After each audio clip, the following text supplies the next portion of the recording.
Hello everybody, and welcome to another Game News Roundup. Today, we're talking about interviews done by former PlayStation executives discussing the Nintendo Switch 2 and the upcoming Xbox's multi-platform strategy and the future of Xbox. But first, we're going to discuss the interview done by former PlayStation boss Shawn Layden, who did an interview that came out last week or over the weekend. His first thing we're going to discuss is what he talked about the Nintendo Switch 2. And basically being asked, like, wow, Nintendo actually stuck to basically doing what PlayStation did, or has done, with PS1, 2, 3, 4, 5. I'm sure PS6 for the next-gen console. Nintendo, for the first time, is sticking with just keeping Nintendo Switch, not adding a 2 next to it. Not doing something completely different. I mean, we had they had the NES to the SNES, you know, or the Super NES, or the Famicom to the Super Famicom, and then to the Nintendo 64, to the GameCube, to the Wii, and then they kept the Wii name, but then they added the Wii U, which is a very confusing name, and the marketing was not done very well, or, you know, the Game Boy Light, and the Game Boy Color, and the Game Boy Advance, okay, and then the DS to the 3DS, which I guess technically, then there was actually the 2DS. They did actually have a 2 with it. Doesn't really count per se, but they're trying to make people sure, like, yeah, this is not just the same thing, slightly better. This is our next gen thing. It is keeping what you love about the Switch, but is way more powerful. Some new features. The Joy-Cons apparently have mouse abilities too. If you missed that in the announcement trailer, yes, the Joy-Cons. On their side, if you watch the trailer, you see that the Joy-Cons move around kind of like a mouse. And it seems like they have a mouse ability, so you could potentially be good for first-person shooters, or shooters in general. So yeah, Shawn Layden basically praising Nintendo, and also thinking it's a smart call. Nintendo created so much brand value in the word Switch. Why would you mess with that? Exactly. It's like if Sony went from the PlayStation 1 to, I don't know, something completely different, obviously. You say Microsoft, yes, they have stuck with the Xbox naming brand, but I don't know what the hell half the time what they were thinking. Yes, the Xbox. I understand went from Xbox to Xbox 360 because it was going to be the PS3 and Xbox 2 versus the PS3. I think they were thinking lower number or something. Okay, that's fine. Then the Xbox One, which is not a great name, and the Xbox Series X and S is even, just makes it more confusing for people who don't pay attention. I just feel like if we see another Xbox generation, I mean, it seems very likely that we will, even if it is be more niche. They should stick to something more simple to tell people what the heck. More simple. The Xbox, I don't know, say the Infinity, you know, because they had the 360 and do the Infinity. Anyway, you know me and rambling. If you watch my videos, you know I love to ramble. So yeah, Shawn Layden, he added, this is about the Switch 2 right now. Yes, there is discussion about the Xbox stuff, but anyways. Yeah, he added, everyone respects Nintendo. They are a competitor, but you respect everything they've done to create this industry that now we all enjoy and love. Yeah, so at least in the U.S., the video game industry collapsed in 1983, and Nintendo, you can say, brought it back to life after the collapse with the NES. Layden goes on to say, so I think they'll keep on keeping on, and the way they do it, they've got the right people around it and the right attitude around it. They've been in this business a long time. They've seen all the peaks. Woo, the NES, and then the drop off to the GameCube, you know, to the NES, to the GameCube sales dropping, and the Wii, and then the Wii U, which is a complete and total flop. And they were able to survive that, and then obviously now the Switch. So yeah, they will continue to be successful. So yeah, Shawn Layden is saying Nintendo will continue their success, and yeah. And they're smart with keeping the Switch name, with the Switch 2. They're going to keep their success going. Me personally, my prediction is that the Switch 2 floor, the lowest it's going to sell lifetime, is 100 million.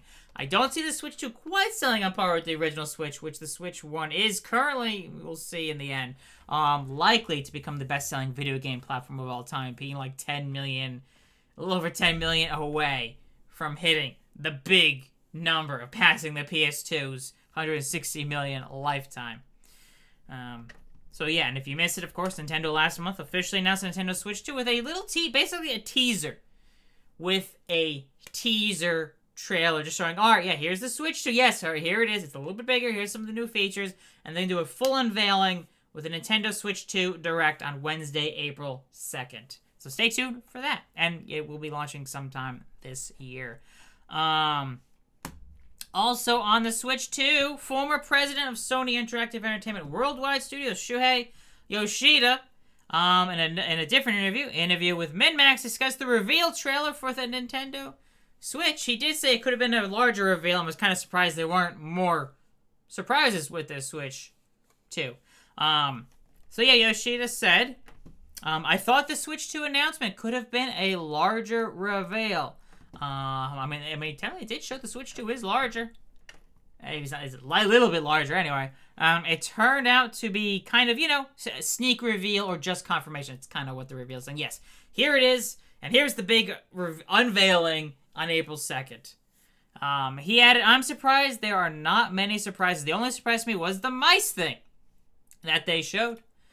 I thought, because the Switch 2 is more powerful and Call of Duty is coming, so people might want to play an FPS with mice. I don't have my Switch next to me, but again, the Switch Joy-Con, the side that attaches into the console, that's against the table or whatever you're against, and you can kind of hold it sideways like a mouse if you wanna. So yeah, Yoshida continues, but hopefully because it's Nintendo, they use it in some more weird, amazing way. Something that people wouldn't anticipate, referring to the Switch 2, the Joy-Cons being able to be used as a mouse. You could potentially use two as different, use both. We'll see. Anyway, so he goes on to say, so I hope the next show, the beginning of April 1, they will reveal something that's still hidden to us about Switch 2. I mean, obviously, I'm pretty sure the Nintendo Switch 2 Direct on April 2nd is likely to be more focused on the software, the games, than it is on the hardware, because they basically show what the hardware is. Maybe they go a little more depth about the mouse ability and some other abilities about the hardware itself. Maybe talk about how much more powerful it is and whatnot. Yeah, I do agree kind of that the announcement on trailer that they released could have had a little bit more. I'm not saying it should have been 20 minutes long, but I think they should have teased some more games. Yes, we saw 15 seconds or something like that of the next Mario Kart game. I think we could have seen, even if it's just a quick 3 to 5 seconds of a few games coming to a few other games coming to the Switch. Just a quick little boom, here's the next 3D Mario game. All right, boom, here's Metroid Prime 4, which yes, is coming to Switch 2 as well. Others, whatever else they have in the works. Just some quick little snippets of here's some teasers, and yes, we'll do the full unveiling, and this is what you can expect at the full unveiling, and what will be coming to the Switch 2 in the first year. I don't know. That's what I personally would have done, but otherwise I think I would have kept it basically the same, just another 20, 30 seconds longer, showcasing a handful of other games coming to it. Even if it's just 3 to 5 seconds, quick hits of, here's a teaser of what is coming to it. Even if you don't announce what the game titles are or whatever. Kind of we saw Mario Kart, but we say Mario Kart 9, but honestly, it might not be called Mario Kart 9. You never know. But for now, we are calling it Mario Kart 9 until we know for sure. Until, I guess, probably April 2nd. So, yeah, that is what the former executives at PlayStation said recently on the Switch 2. And now Shawn Layden, another former executive, discussing Xbox. So, yeah, interesting interviews discussing what were previous rivals. Obviously, they're no longer working at PlayStation, but were once rivals, discussing stuff that went down there. So, yeah. Shawn Layden, in the same interview... Ooh, excuse me there. Got a tickle in the throat there. Anyways. So yeah, Shawn Layden continued. Ooh. Oh, man. I'm okay. I swear. I'm okay. I'm not dying. So yeah, multi-platform is a strategy, said Shawn Layden. We're talking about Xbox's change in strategy as they are releasing more and more games on rival platforms. Nintendo. On PlayStation, obviously, all their games are day and date on PC at this point. So yeah, multi-platform is a strategy, particularly in a world where the cost of development is increasing so dramatically. Yeah, it did come out that some Call of Duty games cost, 100, 300, 400, I think 500 million. Some ridiculous amount of money. We got some Call of Duty development costs, and obviously we do know even some first-party PlayStation games have $300 million budgets. It's a lot of money. You gotta sell a lot of copies in order to break even, let alone make a profit on those games. A lot of copies. Millions and millions of copies to break even. So it is a big risk. Now, obviously, multi-platform is a strategy, which is good. You know, one of the main reasons Microsoft is doing it, obviously, because Xbox hardware is lagging behind PlayStation and Nintendo. They're trying to increase their profit margins. And to do so is release their games on more platforms to sell millions of more copies. So yeah, Layden goes on to continue. What does it do to their brand? It makes the conversation harder to create the FOMO, fear of missing out. You're trying to do that by bringing everyone to your platform by saying, if you're not here, you're missing out. You know, basically referring to exclusive games. But again, even PlayStation is releasing the games on PC now. Spider-Man 2 just came to PC, even if it had lots and lots of technical issues and should have been delayed another month or 2 or 6 to get the kinks worked out, because it doesn't run very well, apparently, on PC, and lots of crashes. But anyways, so yeah, but if it's available on all platforms, that's one of your marketing tactics you can't use. So yeah, that is a big marketing tactic they can't use, saying, oh yes, if you want to play the latest Halo, or Gears, or whatever, you need to buy the Xbox. I mean, obviously that hasn't been a thing for a while. You could have just played them on PC, which I obviously think Windows is technically Microsoft, and it is an open platform. So yeah, Layden also mentioned Sega, who did something similar, say dropping out of the console race altogether. Of course, big difference between Sega, who is struggling financially, which is why they dropped out of the console market, and the Dreamcast had only sold so well, which, you know, had a great launch, and then sales quickly tanked. Which is why they went third party. While Microsoft is obviously one of the biggest corporations in the world, worth well over $1 trillion. But they are trying to increase profit margins, but Microsoft has always been more agnostic when it comes to platform exclusives. You know, Microsoft Office is available on Apple. A lot of platform, you know, a lot of stuff they release is available on multiple things. They're just looking like they're doing the same thing with Xbox. Even if Xbox consoles still remain. We'll see more and more games on other platforms to increase profits. So yeah, Layden goes on to say, we've seen it before. I was in the business when Sega brought their Dreamcast titles to PS2, obviously GameCube and Xbox as well, in time. Then Sega became a software-only company and have had a great transformation in that sense, so it does have historical precedence. However, yes, Microsoft is doing a more multi-platform strategy. I still see at least... I'm not saying I see Xbox consoles lasting forever, but I see at least one more generation of Xbox consoles. Even if it doesn't sell 30, 40, 50 million, I still see Microsoft selling hardware at least another generation, either at break even or even at a small profit. So they're not selling out a console at a loss. Because in the past, video game consoles, at least with Microsoft and Sony, have been selling them at $100, $200 plus loss, at least at launch, and then eventually, hopefully, sold at a profit, or that loss that they sell at selling the hardware becomes a profit after they sell games. Or PlayStation Plus subscribers, Xbox Game Pass subscribers, and whatnot. Yeah. Anyway, so yeah, another former PlayStation executive, Adam Boyes, in a different interview, this time with Gamertag Radio, was asked about Microsoft's shifting focus, and he actually applauded Xbox for being agile in a gaming market that is ever changing. Basically, he stated Xbox is now an entertainment provider and is no longer just a disc producer and disc distributor.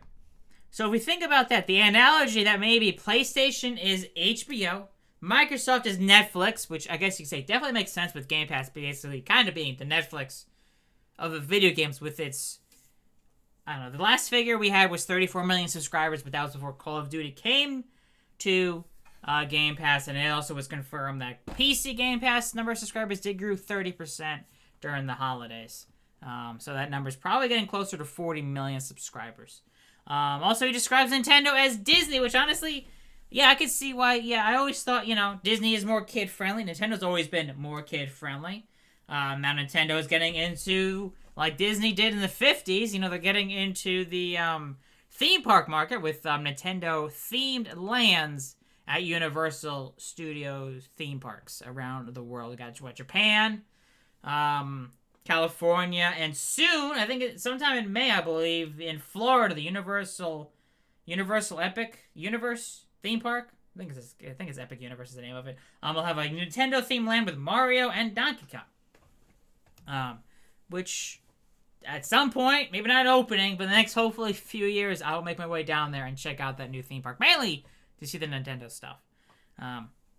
But anyways, so yeah, Boys goes on to continue. Then their job is to get incredibly interactive and engaging entertainment to as many people as possible. So yeah, growing Game Pass, make it available as possible. So yeah, I understand why traditionalists are looking at that, being like, I don't like change. I don't want it to only be where I want it to be. I want it to only be where I want it to be. Basic traditionalists, hardcore gamers, only care about their plastic box and complaining when exclusives to their favorite plastic box comes out to other plastic boxes or PCs. At this point, whatever. I don't get the whole fanboyism. Xbox has great games. PlayStation has great games. Nintendo has great games. Them releasing their games on as many platforms as possible widens the amount of sales, the amount of profits they can make. And more people can play their games than in the past. We're seeing less and less exclusives than in the past. I mean, Nintendo, yes, they are still doing their own thing. Nintendo does release games on other platforms, unless you count like Pokemon Go or Mario Run on the phone, stuff like that. So yeah. So yeah, Boyce goes on to say, because when Phil Spencer, Microsoft Gaming CEO, and his team are putting amazing content on more platform, who's the victim? I asked a lot of people, who's the victim? And there aren't any, except for people who are like, I only want it where I bought it. And that's what I expect. Boyce goes on to say that he applauds Xbox for being agile enough in a changing and transitioning market to expand. He does admit Xbox releasing more of its games on other platforms does present challenges when it comes to future Xbox consoles to convince people to purchase it when their games are on other platforms. Obviously, difference is, maybe you prefer the Xbox controller over the PlayStation controller, so you play it on there. Although, I guess PC, you can use your Xbox controller, which is how I play games. I mainly game on PC with my Xbox controller over any other controller, because it's the controller I personally prefer. And obviously the other thing being Game Pass. But yeah, having fewer exclusives, people are like, oh, why bother? I just keep playing it on PlayStation. I have PlayStation exclusives. I mean, that is true. We'll see. Again, I expect the Xbox hardware to stick around, but be more niche and sell maybe 20 to 30 million units over the course of a generation than in the past. But then being sold at least a small profit or break even. So yeah. You're absolutely right that when we're trying to sell people the new version of a console, is it 8K, is it 16K, is it 32K? Where are you going from here? Right now, I'm happy with the number of Ks and the fidelity. It's great.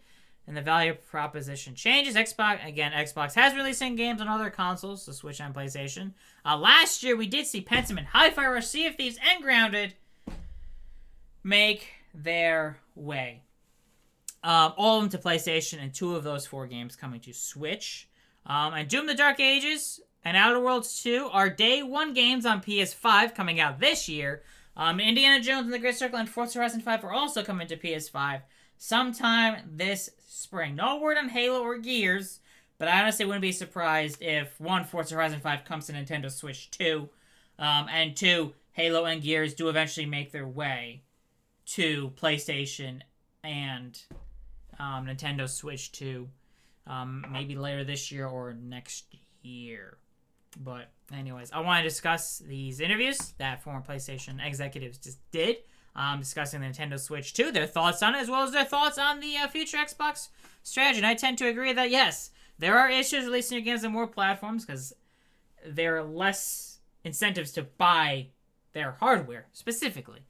But also then it opens up your game sales to way more platforms and way more gamers out there. So games will sell better, Fortnite is on every platform. How many people play Fortnite? How many people buy Call of Duty? It's almost the best-selling. It's one of the best-selling games every single year. These games are multi-platform and sell millions and millions of copies at launch, let alone over time, Call of Duty consistently probably sells 20, 30, 40 million units for every entry every year.